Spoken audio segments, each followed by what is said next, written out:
esta oportunidad vamos a charlar sobre el futuro de los bloques regionales post-COVID-19 y sobre todo en particular dónde queda parada la Argentina en este contexto internacional. Y bueno, nos acompaña en la tarde de hoy un amigo que hace muy poco además visitó la ciudad de Paraná durante el año pasado, Jorge Forí. No solamente es ex canciller, sino que además es santafesino, con lo cual es vecino, ha estado bastante cerca de los paranaenses, para los que somos de esta ciudad y la provincia. Es egresado de la Universidad Nacional del Litoral, es diplomático de carrera, ha sido secretario de Relaciones Exteriores, ha sido embajador en Portugal, embajador en Francia y particularmente en el último gobierno del presidente Macri, ministro de Relaciones Exteriores y Culto de Nación.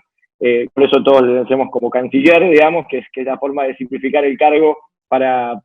el ministro. Y creo que todos ustedes, los que estamos hoy participando en la charla,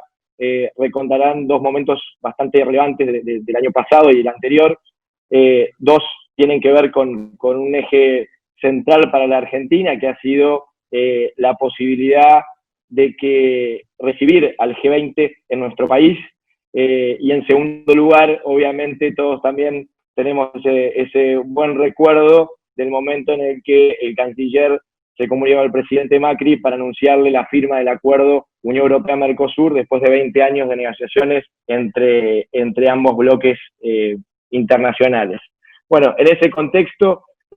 darle la bienvenida, querido Jorge, en nombre de Hacemos y en nombre de la Fundación Konrad Adenauer, agradecerte por tener esta oportunidad de poder charlar juntos.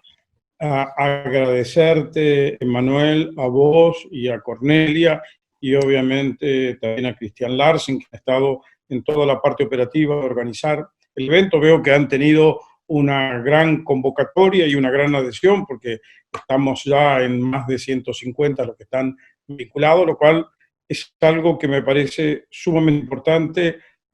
por el hecho de que el interés de los argentinos y de los que están en esta charla por saber a dónde estamos, cuál es nuestro rol en el mundo, cuál debiera ser nuestro papel a futuro, es una característica positiva que no siempre ha estado en el pasado de nuestro accionar como nación, que es un tema realmente bien importante a tener en cuenta, porque obviamente estamos ante un nuevo momento internacional y hay que estar atento al juego que va a tener entre los principales actores y cuál es el posicionamiento de Argentina. Bueno, en ese contexto aprovecho también para contarte que varias de las preguntas y las te diría cuestiones que nos han ido consultando tiene que ver, para tu exposición central ahora, y aprovechar unos minutos si nos puedes contar, dos cuestiones importantes. La primera, ¿qué es el acuerdo Unión Europea-Mercosur? ¿Qué implica? ¿Qué relevancia tiene? Sobre todo esto de tratar de explicarle a mucha gente cómo un acuerdo internacional que parece tan lejano o tan complejo tiene un impacto tan importante en la vida común de los argentinos. Digo, estamos hablando de un acuerdo firmado con un socio que tiene 800 millones de habitantes, que tiene además la economía de clase media más importante del mundo. Son 27 países que coexisten hoy y que nos pueden comprar muchísimos productos, y de alguna manera es la forma de resolver o por lo menos generar oportunidades para el comercio y el crecimiento de la Argentina. Esas serían las primeras consultas. Y la segunda, y ya después te dejo tranquilo hablar, es ¿qué impacto tiene esta decisión de Cancillería Argentina actual, del gobierno de Alberto Fernández, con el canciller Felipe Solá, de retirar o dejar de participar de las negociaciones de los acuerdos comerciales del Mercosur a la República Argentina? Así que, si te parece, yo te dejo tranquilo para que te explayes, y nuevamente gracias por la oportunidad de charlar con mucha gente del país que le interesa estos temas de actualidad, pero que además tienen tanto vínculo e importancia con el día a día de los argentinos. Gracias por poner esa inquietud. Como bien dijiste, el acuerdo de Mercosur con la Unión Europea llevó 22 años de negociación.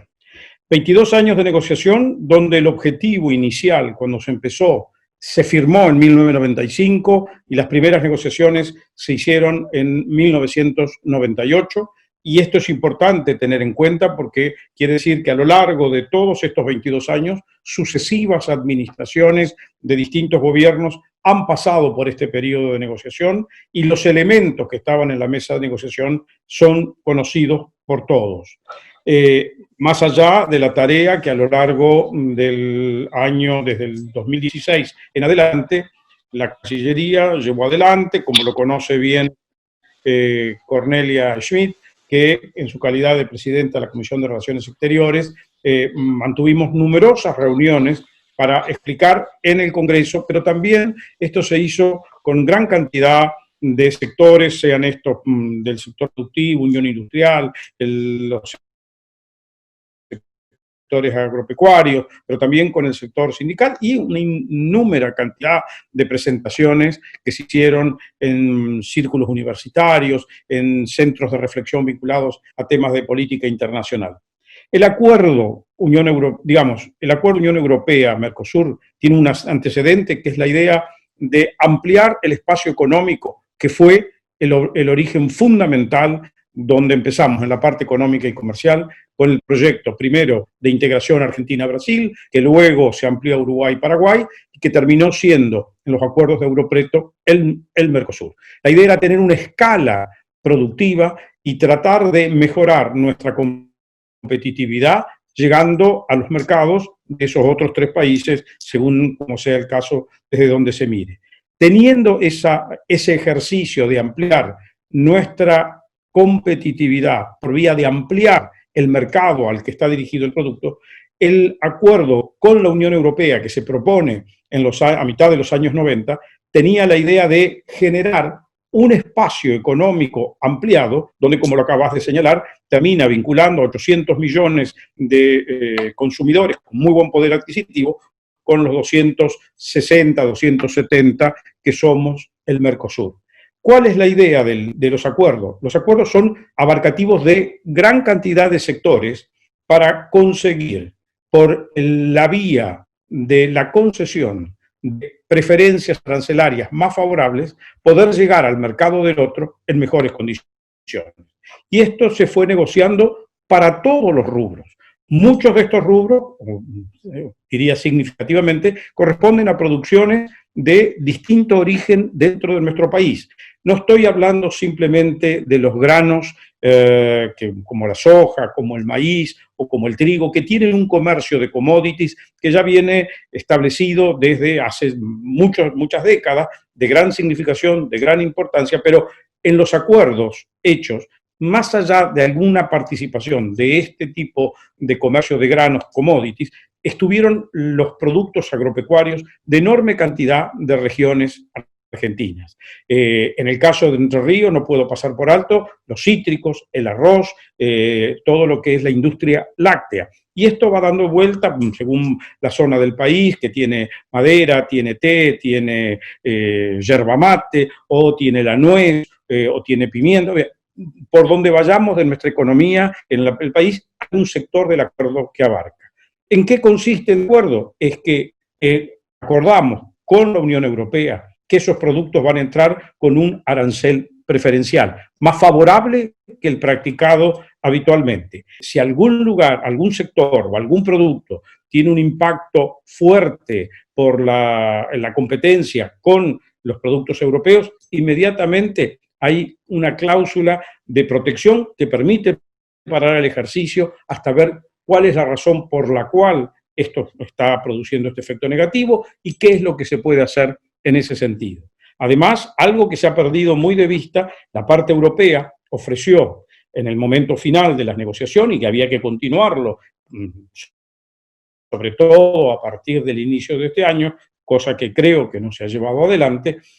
habían ofrecido constituir con lo que ellos llaman fondos estructurales de cohesión, que son fondos que la Unión Europea asigna en el caso de las incorporaciones de países para homologar la situación al interno europeo, asignar un cupo de esos fondos para constituir una especie de fondo que sirviera para que los países del Mercosur, en los sectores que no tienen competitividad, pudieran recapacitar, mejorar el equipamiento, dar condiciones de mejor competitividad. Esto sumado a algo que hay que tener siempre en miras, que es la idea de que nuestra vinculación a la Unión Europea, porque tenemos sistemas relativamente similares de producción, una mentalidad similar que nos proviene de las corrientes inmigratorias, era buscar integrarnos dentro de las cadenas de valor de lo que ellos producen, sea para el propio mercado europeo, para exportar a terceros mercados, o bien para hacer su exportación o su proceso con el Mercosur. Todo esto es una manera de ordenar nuestra economía por un elemento externo. Nosotros tomamos un compromiso que obliga a hacer ajustes hacia el interno de nuestro país y nos da una certeza y previsibilidad que tiene que ver con el hecho de que nosotros necesitamos mayor número de mercados que el mercado interno argentino o que el mercado interno argentino y el mercado de Brasil. En la escala de producción en los últimos tiempos, sobre todo en esta década, ha tenido una gran globalización y estamos demandando productos para mercados tan relevantes como puede ser el chino o como puede ser a futuro el de la India o como lo es obviamente el mercado de la Unión Europea y también el mercado de los países del EFTA con el cual hicimos los acuerdos en ese momento. Esto es una mirada de cómo nos paramos en el mundo. Para aquellos que sostienen que este no es un momento de trabajar en la globalización, es muy importante que asociemos que el mercado de trabajo que nosotros tenemos no sobrevive simplemente con el sector, digamos, con el mercado interno argentino, ni tampoco con el mercado interno argentino más el consumo posible dentro de Brasil. Tenemos que disponer de mercados para que llegue nuestra producción. Nosotros tenemos mercados consolidados en muchas de las commodities agropecuarias, pero este acuerdo representaba la posibilidad de asegurar mercados para muchas economías regionales, para muchos sectores de producción, inclusive industriales, teniendo un cupo asegurado dentro de la Unión Europea, lo cual mejora la escala productiva de Argentina. Un comentario final para no extenderme, tener en cuenta que cuando empezó el año 2016, cuando Argentina redinamizó muy singularmente toda la negociación que venía muy demorada, lo hizo en la búsqueda de tener una mayor competitividad, dado que el Mercosur tenía solamente 2 acuerdos de vinculación de comercio preferencial con el mundo. Existían a nivel internacional 600 y en el caso de un vecino nuestro, que siempre lo tenemos ahí en cuenta como referencia, que es el caso de Chile, ellos tenían 80 acuerdos de comercio preferencial. Con lo cual, era lógico que el vino llegaba mejor a China, que los camarones llegaban mejor a Japón, que había una cantidad, o las cerezas también, digamos, lo que fuera, tenía, porque Chile había negociado a lo largo de muchos sucesivos años acuerdos de preferencias comerciales. Pero además de tener esta bajísima vinculación con los espacios de comercio preferencial, nosotros tenemos en el Mercosur uno de los aranceles, o del esquema arancelario aduanero más alto que se practica a nivel mundial, lo cual le quita competitividad a la Argentina, porque los insumos que necesitamos para hacer más competitiva nuestros productos entran al país con aranceles altísimos, al país y a los otros 3 del Mercosur, y esto tenía que ser revisto, no indiscriminadamente, sino sectorialmente. Y esta es la razón por la cual se utilizó el acuerdo Unión Europea-Mercosur para hacer una mejora en la capacidad de recibir insumos a precios más preferenciales para mejorar nuestra competitividad. Esto es lo que ha quedado un poco ahora en, no sé cómo decir, en aguas de borraja, como decían los abuelos. No se sabe exactamente dónde estamos, porque el 24 de abril la Cancillería, a través del negociador principal, Mercosur, que es el secretario de Relaciones Económicas Internacionales, avisó que nos retirábamos de la mesa de negociación, lo cual era un dato enormemente sorprendente, diciendo después, 48 horas después, que igualmente manteníamos nuestra presencia en el procedimiento negociador pendiente de Unión Europea, Mercosur y Mercosur-EFTA. Esto es un mensaje un poco desorientador, ambivalente, porque la pregunta que se hacen nuestros socios es ¿cuán comprometido sigue Argentina con este proceso que conlleva aperturas sectoriales a través de acuerdos sectoriales con distintos países?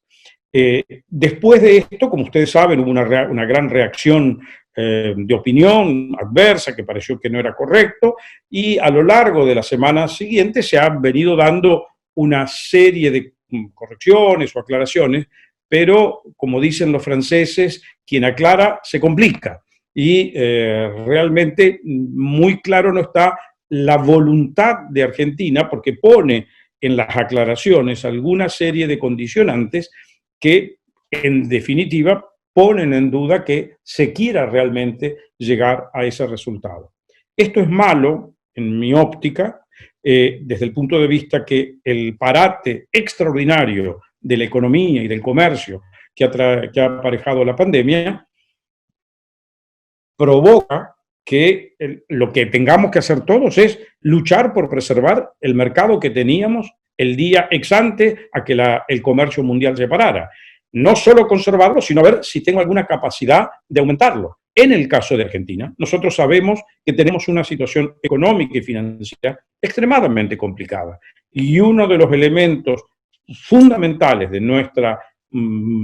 actividad económica depende de tener un mercado consumidor. El mercado interno está achicado además no solo por la crisis que hemos atravesado en todos los últimos años, que vienen ya de más de una década, sino también que en este momento crítico se ha reducido el empleo, se han reducido los salarios, entonces la capacidad adquisitiva de un argentino común está limitada. Y por lo tanto yo necesito tener mercado fuera de esto, pero no solamente de las commodities agropecuarias, no solamente soja, no solamente trigo, no solamente harina de soja, no solo aceite de soja, no solo maíz, no solo girasol, porque estas commodities tienen un mercado global que funciona en función de a partir de las necesidades que tienen las diversas economías, y básicamente hay una demanda que está dada por la capacidad alimentaria o de formar productos de la cadena alimentaria. Está toda la otra economía que es sustantiva, que tiene que ver con, básicamente, economías regionales, en otros rubros de la producción agropecuaria o agroalimentaria. Es muy significativo. Argentina tiene una altísima competitividad también en todo lo que son productos industriales con alto valor agregado tecnológico. Y yo siempre doy el ejemplo de lo que es la empresa privado-estatal INVAP, que es la que se dedica a fabricar satélites y que tiene una capacidad de satélites y componentes para la industria nuclear, que tiene una tecnología y un desarrollo equiparable al de las principales potencias a nivel mundial. O sea, nosotros tenemos rubros de nuestra producción industrial donde el valor de la tecnología es un componente muy sustantivo. Nosotros tenemos una gran competitividad por la capacidad que tiene nuestro sector tecnológico. También lo es enormemente competitivo en el sector de servicios, y esto se muestra por la existencia en Argentina de 5 de los unicornios que existen, que no son de número mucho más grande, alrededor de 8 o 10 que existen a nivel desde las Américas hasta el sur. Donde nosotros tenemos problemas de competitividad son aquellos donde hay mano de obra intensiva con salario bajo, donde tenemos que hacer adecuaciones que nos permitan realmente ser competitivos, y un elemento fundamental es que los insumos de ese producto que se fabrica aquí y tratar de agregarle la mayor cantidad de tecnología, que es lo que Argentina realmente es buena.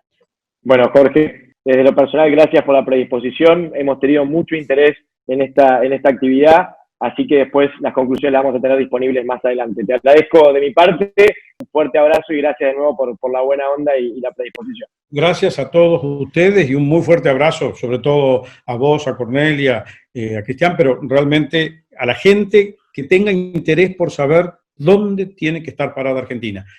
Si no cometemos el error de desatender esto, vamos a tener un futuro más promisorio.